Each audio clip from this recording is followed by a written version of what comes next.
wabarakatuh. Selamat pagi anak-anak. Apa kabar hari ini? Semoga kalian semua dalam keadaan dan dalam lindungan Allah Subhanahu wa Ta'ala. Tidak bosan, Ibu juga berpesan agar selalu menjaga protokol kesehatan dengan cara 3M. Selalu memakai masker apabila keluar rumah, selalu mencuci tangan di air mengalir. 3. Menjaga jarak dan menghindari kerumunan. Nah, anak-anak, bagaimana kalian sudah siap belajar? Sebelum mulai belajar, jangan lupa kita berdoa terlebih dahulu ya, agar diberikan kemudahan dan kelancaran dalam belajar. Berdoa mulai. Bismillahirrahmanirrahim. Doa sebelum belajar.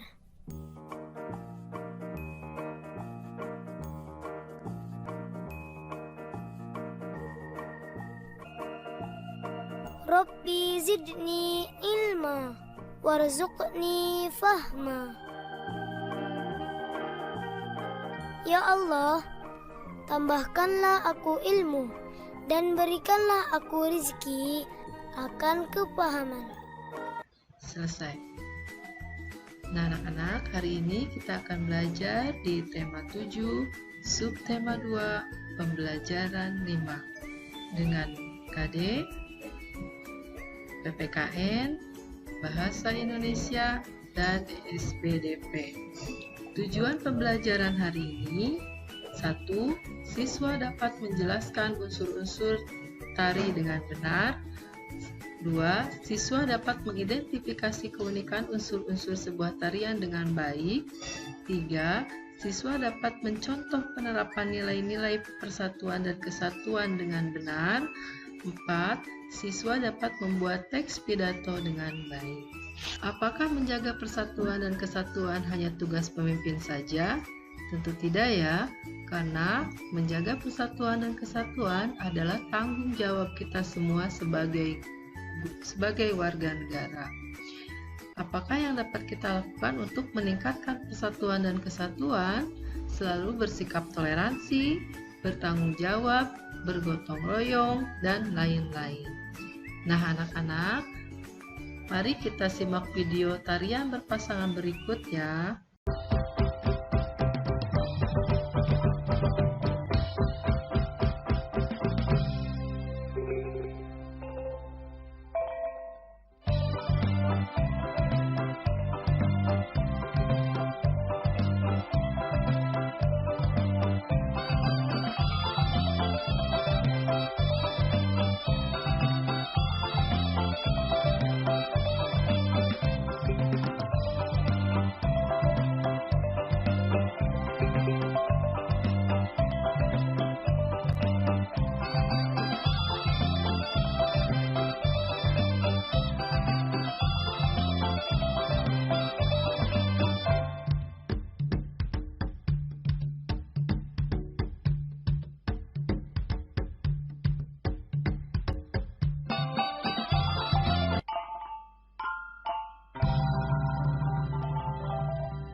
Kalian sudah melihat videonya ya.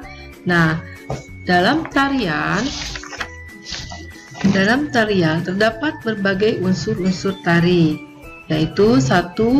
Gerak, tata busana, tata rias, 4. Iringan tari, 5. Properti tari, 6. Tempat pertunjukan. Anak-anak, Indonesia merupakan negara yang kaya budaya. Sebagai pelajar, kamu dapat menjaga persatuan dan kesatuan melalui penghargaan terhadap budaya tersebut. Mengapresiasi salah satu lagu daerah, seperti yang dilakukan Sudin, merupakan salah satu bentuk menjaga persatuan dan kesatuan. Nah, ayo kita berdiskusi ya. Semangat bermusyawarah untuk mufakat yang telah dilakukan oleh warga sekolah Sudin merupakan cerminan dari pengamalan sila keempat Pancasila, yaitu kerakyatan yang dipimpin oleh hikmah kebijaksanaan dalam permusyawaratan perwakilan. Ayo sampaikan contoh-contoh kegiatan musyawarah di lingkungan sekitarmu. Tuliskan diskusimu dalam berbentuk tabel berikut. Nah, tabelnya di dalamnya ada semangat kekeluargaan, bermusyawarah, dan gotong royong. Dalam kehidupan sekolah, musyawarah sangatlah penting. Kalian bisa bermusyawarah dalam berbagai kegiatan. Namun, ada kalanya kalian tidak dapat melakukan musyawarah, salah satunya ketika kalian mengerjakan tes atau ujian. Diskusikanlah dengan kelompok tentang kegiatan-kegiatan yang dapat dilakukan dengan musyawarah dan kegiatan-kegiatan yang harus dikerjakan sendiri. Tulislah hasilnya dalam berbentuk tabel berikut. Di sini ada kegiatan yang dilakukan bermusyawarah, kegiatan yang tidak dapat dilakukan dengan bermusyawarah. Nah, anak-anak, ayo kita membaca ya. Simak contoh berikut. Bacalah teks ini bersama temanmu dengan judul Pemimpin Idola, Pemimpin yang Jujur. Ida, teman sebangku aku, mungil, berkulit hitam manis, tidak banyak bicara dan pandai. Ia seorang anak yang sederhana, ayahnya sudah lama meninggal. Ia hidup bersama ibu dan adiknya. Ida anak yang sangat pandai, nilai-nilainya yang selalu bagus, memberinya kesempatan meneruskan sekolah tanpa biaya. Semua buku pelajaran dan perlengkapan ditanggung oleh sekolah. Ida tak pernah malu dengan kondisi keluarganya, bahkan ia semakin rajin belajar dan terus berprestasi. Ida juga selalu menjadi tempat bertanya jika teman-temannya mengalami kesulitan dalam pelajaran. Teman-teman memilih ia sebagai ketua kelas, pandai, tenang, dapat berkomunikasi dengan baik, serta mampu menjaga ketertiban kelas menjadi modal utama. Hari ini Ibu Tati mengingatkan tentang ulangan matematika. Sebagian siswa tidak siap, termasuk Gugut, si jago bola yang duduk di belakang kami. Wah, saya belum belajar, Bu. Kemarin saya seharian bermain bola sampai sore. Pulang ke rumah langsung tidur, Bu, protesnya. Ulangan tetap berlangsung. Gugut resah. Ia menengok ke kiri dan ke kanan, tiba-tiba tendangnya kursi Ida dari belakang. Bantu aku dong, geser sedikit ke kiri agar aku bisa melihat jawaban di kertas ulanganmu, pinta Gugut. Ida bergeming, ia hanya menggelengkan kepala pelan tanpa menengok ke belakang. Gugut mengganggunya lagi. Ayo dong Ida, sekali ini saja.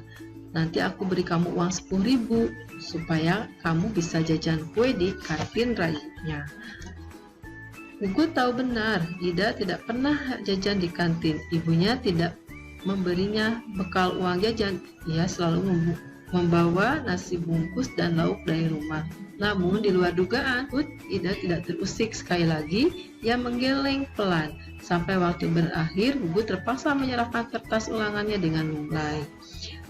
Pada waktu istirahat, Ida menghampiri Gugut. Maaf ya Gut, aku bukan tidak ingin membantumu menyontek dan memberi contekan kepada teman. Adalah perbuatan tidak jujur. Bahkan perbuatan tersebut bisa dianggap sebagai korupsi kecil-kecilan, katanya kepada Gugut.